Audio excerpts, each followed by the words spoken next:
So if you use a vise on a regular basis, chances are you own a few of these magnetic vise jaws. They're supposed to protect your workpieces, help hold odd shapes, and keep your actual vise jaws from getting damaged, which all sounds great in theory, but in reality they kinda suck. So in today's video I'm gonna make a set that actually works. Before we dive into the solution, let's talk about why these things are such a pain. One of their main jobs is to hold delicate parts like tubing or soft metals without mangling them. But the problem is you're usually not cranking down the vise super hard when using these, and that's where everything falls apart, literally.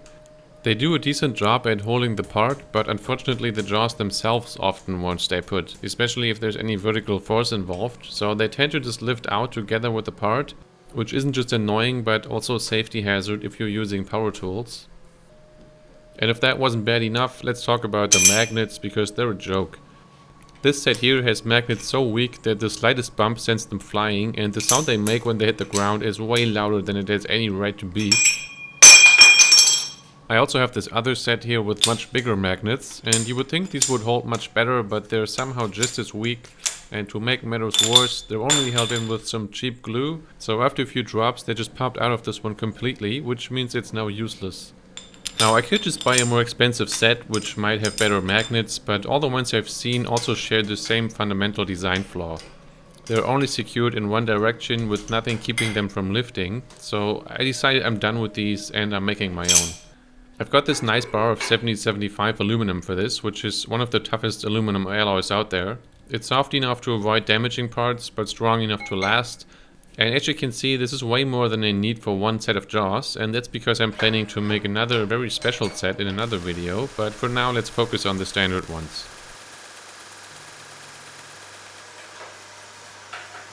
First up, I need to cut this block in half lengthwise because it's thick enough for two jaws. This is another one of those things my bandsaw was never designed for, but I once again came up with a creative work holding setup here using an angle piece from my welding table and some clamps. I could have freehanded it in vertical mode, but I need a straight cut so there's enough material left after facing. Since I can't cut all the way through without hitting the clamp, I cut from both sides and then finish it off manually.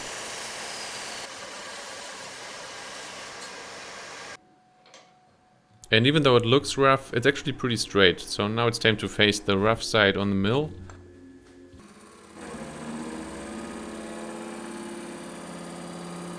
.7075 is just a dream to machine because it doesn't gum up and stick to your cutting tool like the softer alloys tend to, and it almost always gives you a perfect finish.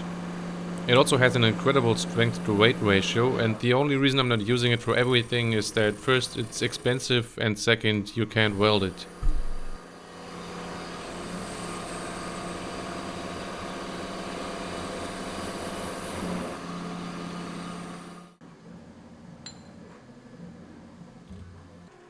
Quick side tip for the home machinists: one of the best upgrades I've made recently is keeping a dedicated vacuum cleaner next to my mill and lathe, which is super handy for cleaning up between operations, and I find it's way better than using compressed air, which just blasts chips into every corner of the shop. Anyway, back to the jaws. One side of each is faced now, and I'm not bothering with the other side since most of that surface will be milled away later. So next I'll do the top and bottom at the same time.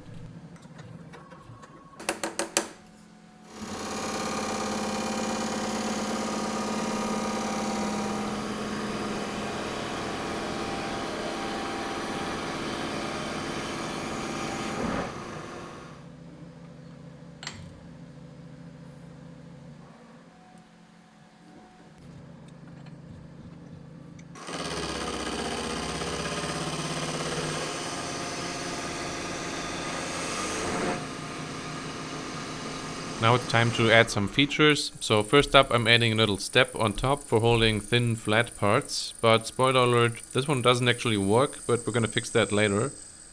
And after this one, I'm also gonna make a similar feature on the other side that goes a bit deeper, and I'll show you what these are for and how I fixed them in a bit.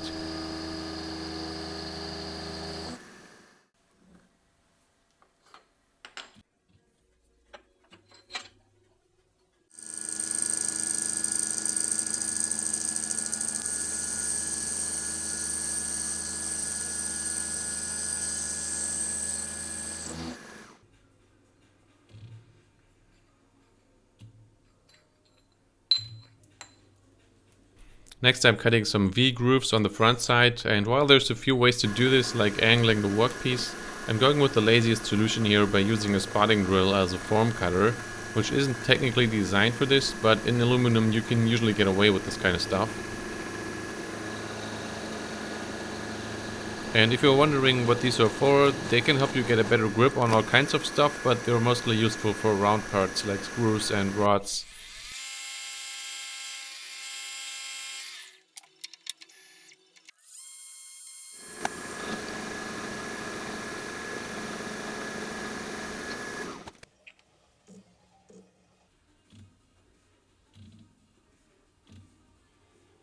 So now let's get to the feature that will actually fix most of the issues I talked about. Instead of the usual L shape most soft jaws have, I'm taking advantage of the fact that, like on most vices, the jaws on mine stick out slightly. So I'm milling a channel that matches the exact height and protrusion of my vise jaws, which means these aren't going to be able to move up or down, even when the vise is barely tightened.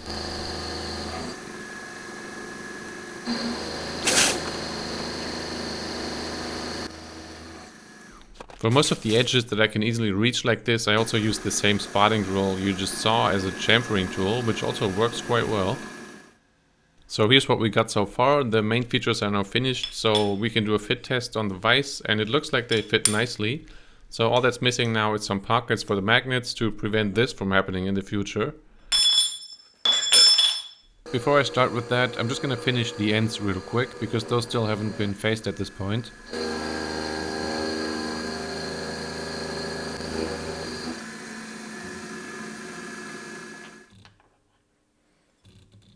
Making the pockets is a little bit tricky because I want them to be accurate and they should have a flat bottom, which means I need to use an end mill. But end mills don't really like getting plunged into material, at least not the ones I have. So what I'm going to do is pre-drill some holes and then use multiple end mills while stepping up the size. And that reduces the tendency for them to want to walk around and wobble, which would create an oversized pocket.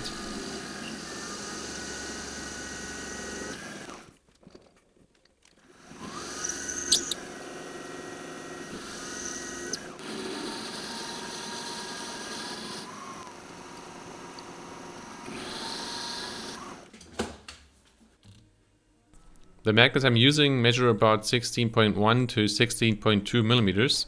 So if I get the pocket close to 16, I should get a nice press fit, which removes any need for screws. And if you've watched my channel before, you know I love press fits because I think it's one of the most elegant ways of joining parts.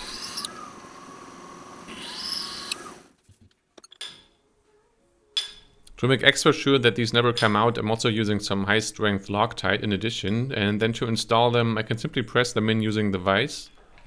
And what's also nice about this solution is that it ensures the magnets sit absolutely flush with the surface, but not any deeper than they need to, so we get as much stiction as possible.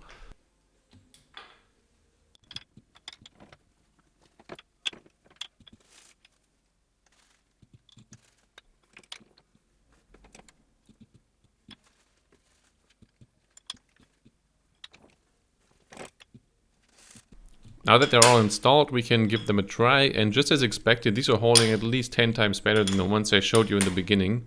It takes considerable force to pluck them off, which is just what I wanted.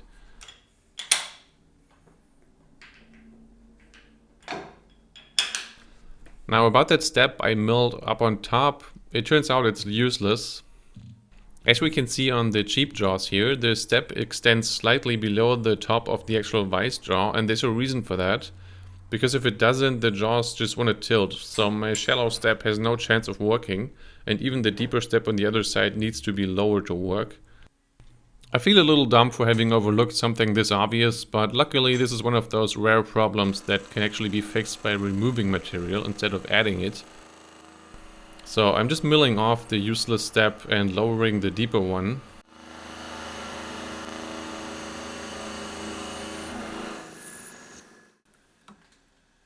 While I'm at it, I'm also shaving down the top so the overall depth stays the same.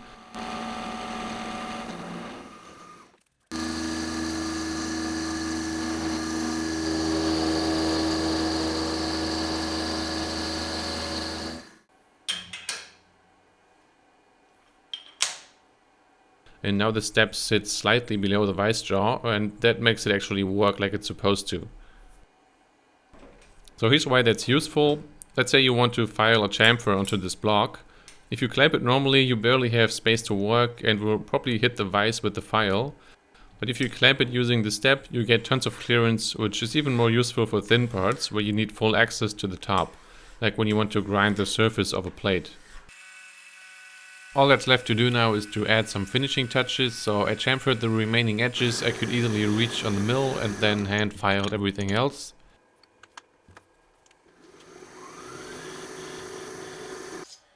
So here's the final result. As you can see from the dents there, I've already used them at this point. They almost look too nice to beat them up like this, but in the end putting the dents into the jaw instead of the part is kind of the whole point. On the bright side, I did make these quite a bit thicker than the usual ones on purpose. So if the surface ever gets really rough, I can always face them down on the mill again.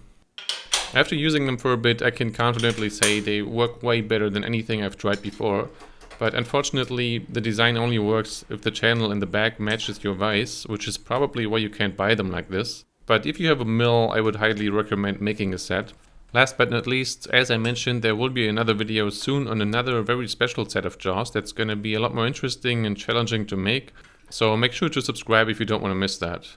And before I forget, I suspect that some of you will be asking about the actual vise I'm using here, and I just realized this is actually the 4th video I made on it.